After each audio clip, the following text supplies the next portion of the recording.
How to join the elite. And this part, we're going to talk about playing the long game.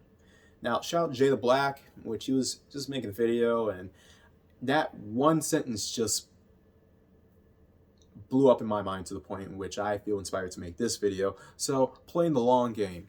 Now, there are plenty of ways that we can play the long game. We can go into plenty of examples. I mean, obviously, one of the examples that we can use is playing the long game financially, meaning that you sacrifice your hours, and yes, this may be contradictory to what I said before about resting, but remember, you sacrifice your hours in the beginning so you can sacrifice less in the end.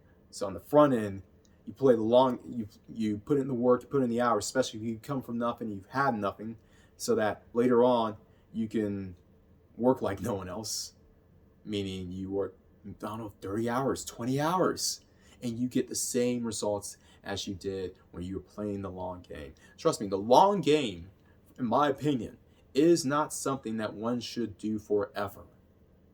As a matter of fact, when you feel as if it's weighing on you and stress on you, give yourself a break. But remember, the ultimate philosophy still stands on playing the long game.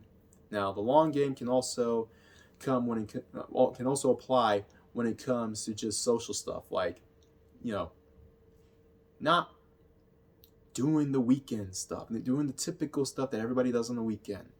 Because one of the things that actually makes playing the long game easier is when you play the long game, or actually, should I say this?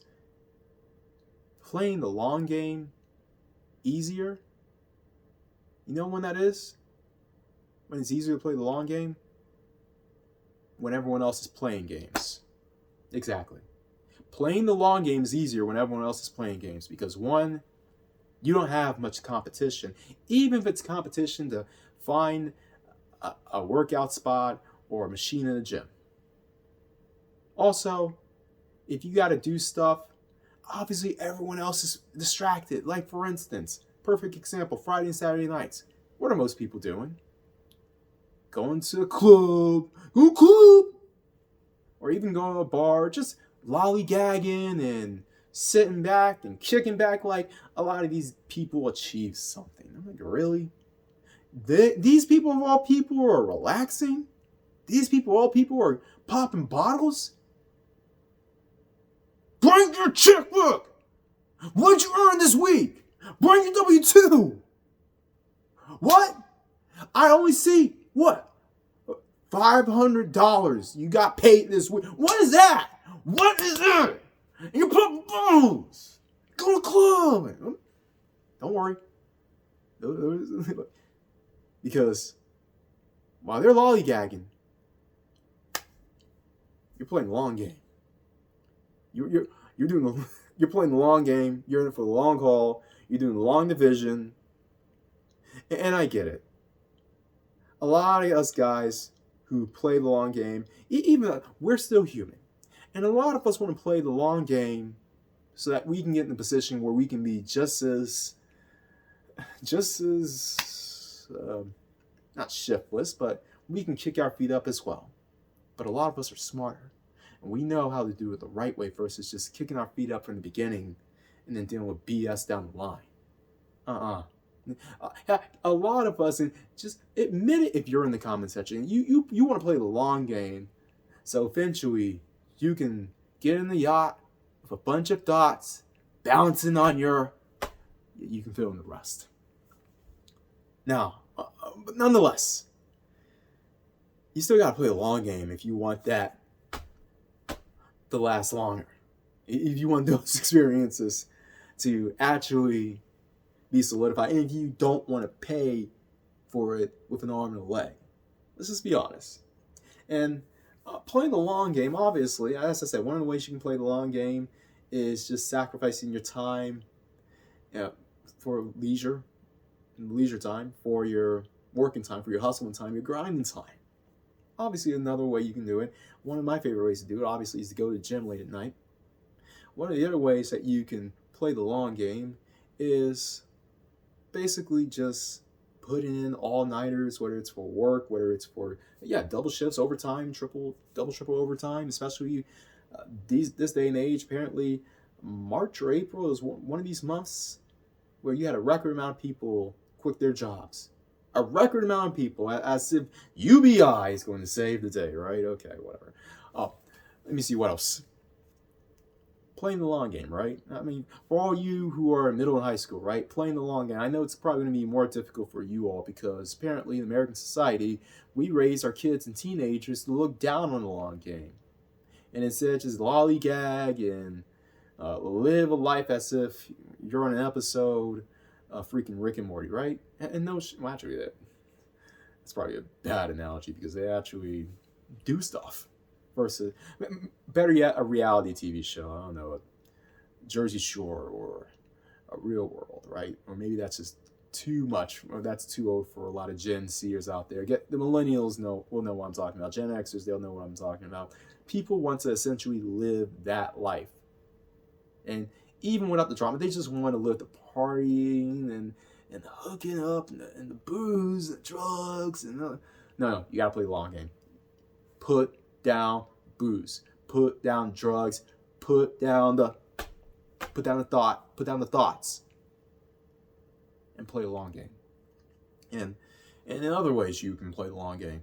Now, I know there are a lot of people, especially for you teenagers out there, and for you individuals with kids in crappier neighborhoods, because apparently playing the long game or just doing something that's for your benefit is looked down upon. Trust me, that was the same case when I was growing up.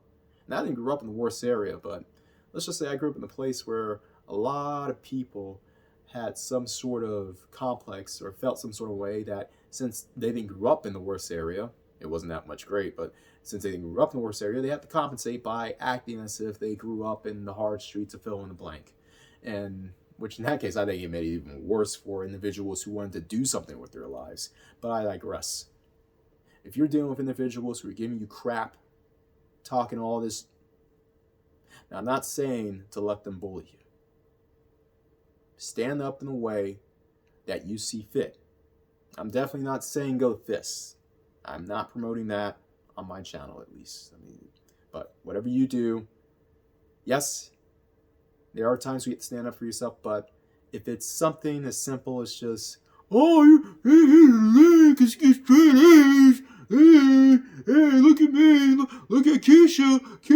I'm picking on the one guy who's actually have above a 3.0 grade point average in our class. Look at that. Look at me, Keisha. Look at me, Shaniqua. I'm the class clown. Hey, look at him. So they won't have to look at me and my inadequacies because I can't last for 3 minutes and I don't have crap to my name. I won't have crap to my name.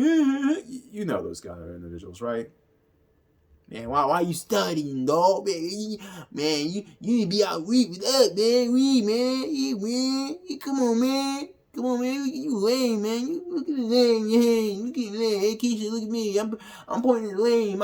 I'm doing your bidding. I'm doing your bidding, Shaniqua. Look at me. Now, this can be applicable to any race, honestly, but let's just be honest. We know which race this affects the most, particularly when people are growing up. Because, let's be honest, does this crap happen in most white and Hispanic neighborhoods, particularly those that aren't the trail parks nor the barrio? Does that happen in middle and upper? There is some bullying, and in some cases, I'm not going to say it's justified, but you can sort of understand. Now, there are some places, flyover places especially, where it's like, or just snobby asshole places where it's like, he has an Acura and you have a Jaguar and you tease him. You're teasing the guy who has an Acura, but because you have a Jaguar, because your mommy and daddy bought it, but he bought his Acura because he actually has the wherewithal to get a part-time job. But regardless of where you come from, playing the long game will consist of ignoring these individuals. Playing the long game will consist of keeping your temper cool, keeping your temper down. Playing the long game will consist of not reacting so quick. Playing the long game will consist of thinking before you speak. And playing the long game, or especially before you act, and playing the long game will consist of sometimes just biting your own tongue, even though you may want to say something or do something back, and you'd be justified to do so. But you got to play the long game, because you have individuals who will constantly try to test you, constantly try to push you to do something that you'll regret. That's something that, if I was half my age, half my age, I wish I was actually 20 years ago, 20, 30, 25 years ago, if someone told me to play the long game by just controlling my temper, even though I have a lot right now, I do, I will be much further in life. So, learn from me. Yes, learn from me. And you got to play the long game. And as I said, we got some of the definite clear examples playing the long game. I mean, playing the long game, even for guys who are somewhat winning out there, you got to wrap it up. Wrap it up. Wrap it up. Wrap it up. I don't care. I don't care. You're the young. Wrap it up. Wrap it up. Also, playing the long game. In some cases, you can't rush yourself into getting into a relationship. Oh my God, I want a girlfriend. I want a girlfriend. Will you wife me? Oh, wait. No. Be careful. Well, not just be careful, but you gotta really consider the options and the ramifications of doing stuff like that. You gotta play the long game. You gotta make sure, when it comes to playing the long game, that you choose the right people to be involved in your life, especially if it's on a romantic level. So, there are plenty of examples that we can use playing the long game. And, I mean, for everyone who's still here, feel free to put down some examples in the comment section on how to play the long game.